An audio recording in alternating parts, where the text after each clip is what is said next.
អូស្ត្រង់គុណខ្មែរគូពិសេសទី6ទឹកទី1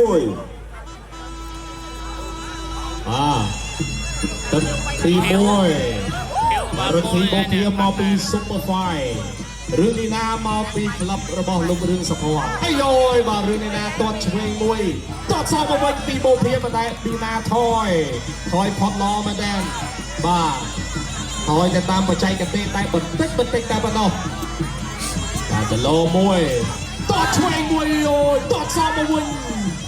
បាទសងលឿនតូដៃគ្នាចាប់អោបមួយរឿងនេះណា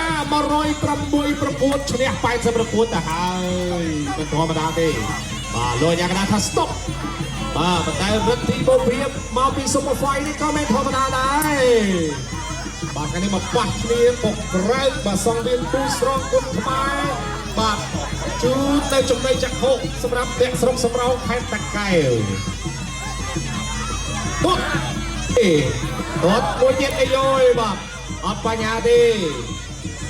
ចាប់បានបាទពីបូភាបាទទីណាព្យាយាមរំដោះខ្លួនចេញ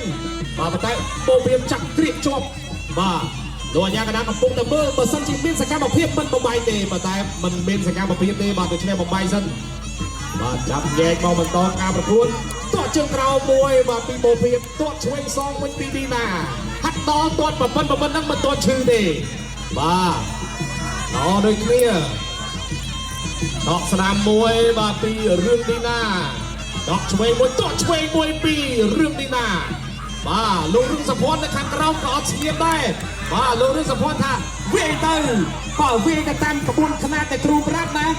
បាទរទ្ធីបូភាបាត់ស្ដាប់មួយ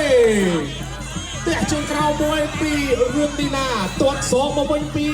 បូភាទាត់ឆ្វេងមួយពីរឿងឌីណាអើយយបាទមកជើង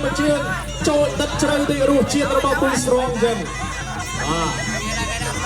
ទាត់ឆ្វេងមួយបាទរឿងឌីណាបាទមាត់ស្ដាប់មួយពីបូភាជង្គង់ឆ្វេងពីរឿងឌីណាអីយយ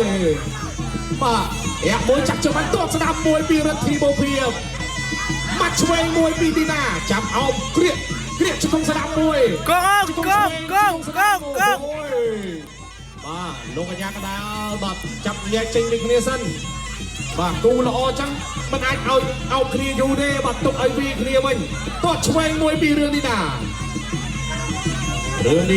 ទាត់ឆ្វេងទៀតទាត់ស្ដាំសងវិញទាត់ឆ្វេងមួយទៅចូលខុំអាយយចង់របាញ់ខុំប្រមាញ់នេះឆក់ស្ដាំមួយទាត់ស្ដាំសងវិញពីបូភា